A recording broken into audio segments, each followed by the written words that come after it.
Good evening दोस्तों, आप सभी का इस सेशन में स्वागत है। क्लास शुरू करने से पहले दो कोटेशन लिखा है, पहले इसको पढ़ लेते हैं।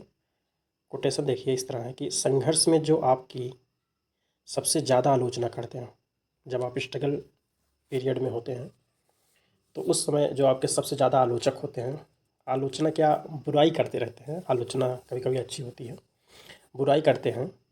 सफलता पर वही आपके सबसे करीबी बनने का प्रयास करते हैं। सबसे पहले बड़ा रिश्तेदार वही बनने की कोशिश करेंगे आपकी सफलता पर।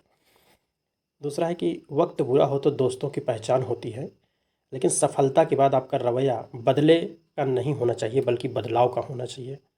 आपका भी रवैया वैसे ना रहे, ठीक। आप जब सफल हो जाएं, बस बुरे वक्त में हो तो अच्छे और क्या बोलते हैं कि वफादार अवसरवादी, इन दोनों दोस्तों में अंतर आपको करने को मिलेगा। तो ये हमारे दो कोटेशन थे। अब क्लास शुरू करते हैं। करंट अफेयर की क्लास है। इससे पहले ये है कि विश्व विरासत दिवस 2024 का विषय क्या है। विश्व विरासत दिवस 2024 का विषय क्या है, तो उत्तर है इसका जवाब में विविधता की खोज करें और उसका अनुभव करें। विविधता की खोज करें। अच्छा देखिए, विश्व विरासत दिवस कब मनाया जाता है। एक प्रश्न है कि विश्व विरासत दिवस कब मनाया जाता है। तो देखिए उत्तर इसका 18 अप्रैल को विश्व विरासत दिवस मनाया जाता है, जो वैश्विक स्तर पर सांस्कृतिक स्थलों का सम्मान करता है। यह विरासत संरक्षण पर जोर देते हैं। स्मारकों और स्थलों के लिए अंतर्राष्ट्रीय दिवस भी है, यूनेस्को द्वारा मान्यता प्राप्त। यह महत्वपूर्ण सांस्कृतिक और प्राकृतिक स्थलों का जश्न मनाता है। 2024 में थीम थी विविधता की खोज करें और उसका अनुभव करें, जो हमारे वैश्विक खजाने पर प्रतिबिंब का आग्रह करती है। इस तरीके से थीम पूछा है आपको। विश्व विरासत दिवस भी पता होना चाहिए, 18 अप्रैल है, ठीक। एक 20 अप्रैल को भी दिवस मनाया जाता है। आपको गूगल में उसमें बताना है कमेंट में कि 20 अप्रैल को कौन सा दिवस मनाया जाता है। 20 अप्रैल को कौन सा दिवस मनाया जाता है। हाल ही में इवोल्यूशन का उद्घाटन किया गया। कौन सा, submersible platform for acoustic characterisation and evolution. Kerala में, तमिलनाडु में, उड़ीसा में, महाराष्ट्र में। इसमें सही हो जाएगा केरल। केरल में किया गया। देखेंगे केरल में डीआरडीओ की नौसेना भौतिक और महासागरीय प्रयोगशाला ने submersible platform for acoustic characterisation and evolution का अनावरण किया। यह भारतीय नौसेना के जहाज़ों, पनडुब्बियों और हेलीकॉप्टरों पर सोनार सिस्टम के लिए, सोनार का फुल फॉर्म आपको बताना है, इस सोनार का फुल फॉर्म क्या होता है, के लिए एक परीक्षण केंद्र है। स्पेस के दो भाग हैं, एक तैरता हुआ प्लेटफॉर्म और एक 100 मीटर की गहराई तक पहुंचने वाला सबमर्सिबल। यह वैज्ञानिक गियर की त्वरित तैनाती और पुनर्प्राप्ति सहायता, संरक्षण, नमूनाकरण और पनडुब्बी रोधी युद्ध अनुसंधान के लिए डेटा संग्रह की सुविधा प्रदान करता है। स्पेस का पूरा नाम आपको याद होना चाहिए। और ये जो अनुसंधान बनाया गया प्रयोगशाला या स्पेस, ये कहाँ पे लॉन्च किया गया, केरल में। और सोनार का फुल फॉर्म आपको पता करना है, सोनार। हाल ही में समाचारों में देखा गया लीफ लिटर फ्रॉग, मतलब कोई मेढक की बात हो रही है, मुख्य रूप से किस जंगल में पाया जाता है। इसका डायरेक्ट आंसर ये दिया है, ब्राजीलियाई एटलांटिक वर्षावन, ठीक है। अब इसमें देखेंगे, वैज्ञानिकों ने हाल ही में पता लगाया है कि लीफ लिटर मेढक शिकारियों से बचाव के लिए अल्ट्रासोनिक ध्वनियाँ उत्सर्जित करते हैं। यह उच्च आवृत्ति चीखें जो मनुष्य के लिए अश्रव्य है, मनुष्य नहीं सुन सकता। वन्य समुदायों में सबसे प्रचुर मेढक प्रजातियों के लिए जीवित रहने की रणनीति है। ब्राजीलियाई एटलांटिक वर्षावन में पाए जाने वाले पत्ते के कूड़े और कम वनस्पतियों पर रहते हैं। फिर आता है, हाल ही में समाचारों में देखा गया सलास वाई गोमीज क्या है। सलास वाई गोमीज क्या है, तो उत्तर ही है दक्षिण पूर्वी पूर्वी प्रशांत महासागर में महासागरीय कटक है, ठीक है, महासागरीय कटक है। अब देखिए, वैज्ञानिकों ने हाल ही में दक्षिणी प्रशांत क्षेत्र में एक समुद्री पर्वतमाला, सलास वाई गोमेज पर्वतमाला में 160 समुद्री प्रजातियां पाई।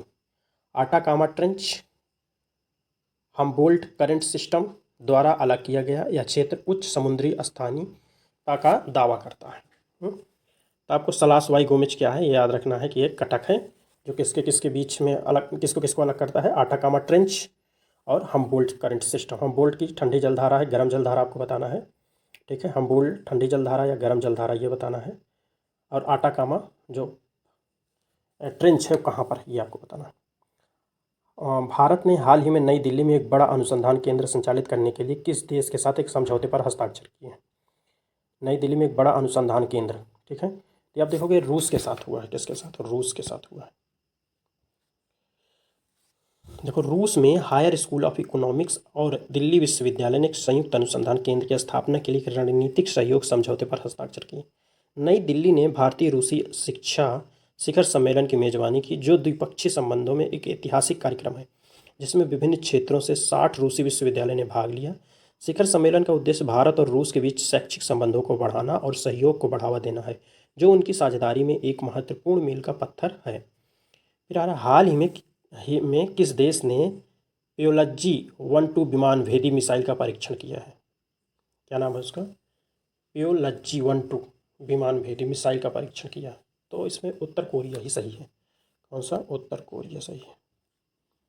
20 अप्रैल 2024 को उत्तर कोरिया ने कोरिया के पश्चिमी सागर में प्योलजी या प्योलज्जी कर सकते हैं, प्योलजी 1-2 एंटी एयरक्राफ्ट और हवासल 1 रा-3 सुपर बड़ी रणनीतिक क्रूज मिसाइल के परीक्षण की घोषणा की।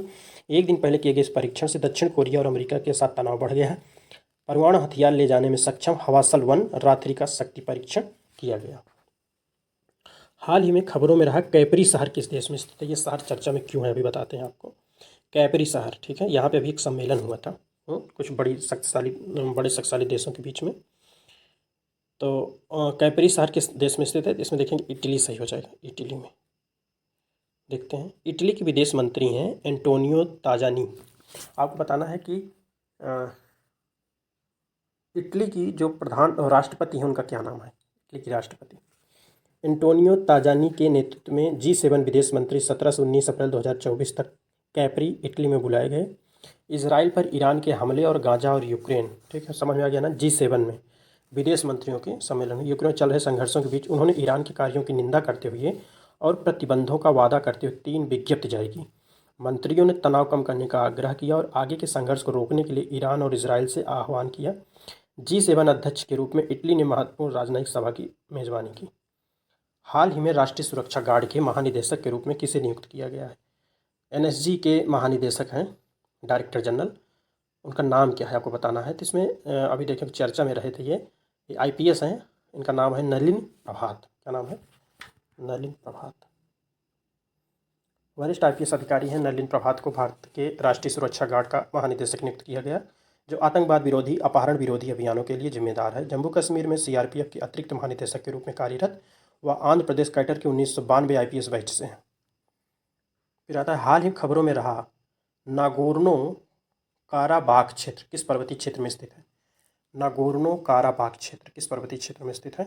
तो दक्षिण काकेशस पर्वतमाला, एटलस पर्वतमाला, एवरेस्ट और उपर्युक्त में से कोई नहीं। तो दक्षिण काकेशस पर्वतमाला है, वहीं पर ये है। तो इसमें हमारा पहला हिस्सा ही हो जाएगा। अजरबैजान द्वारा अर्मेनियाई अलगाववादियों से नियंत्रण हासिल करने के बाद रूसी शांति सैनिक नागोर्नो काराबाख से हट रहे हैं, ठीक। नागोर्नो काराबाख, जिसे आरटाख भी कहा जाता है, दक्षिण काकेशस में पहाड़ी क्षेत्र है जिस पर 1917 में अजरबैजान और आर्मेनिया दोनों दावा करते हैं। हालांकि अंतर्राष्ट्रीय स्तर पर इसे अजरबैजान के हिस्से के रूप में मान्यता प्राप्त। आपको अजरबैजान की राजधानी बतानी है और आर्मेनिया की राजधानी बतानी है, लेकिन यह मुख्य रूप से जाति अर्मेनियाई लोग रहते हैं, उनकी अपनी सरकार है। तो हो गया इसी तरह के 10 क्वेश्चन हमारे आज कंप्लीट हुए। 10 क्वेश्चन का ही सीरीज है। देखिए, अगर आप पूरा देख लिए हो तो लाइक शेयर ज़रूर कर दिया करिए, क्योंकि एक लोग हमसे कह रहे थे कि आप बीच में कहते नहीं हैं कि वीडियो को लाइक करिए शेयर करिए। मेरा उद्देश्य नहीं रहता आप लाइक करें ना, लेकिन ठीक है, आप लोग 25-30 लोग देख लेते हैं वीडियो को, इतना ही काफ़ी है। Thank you, bye, good night.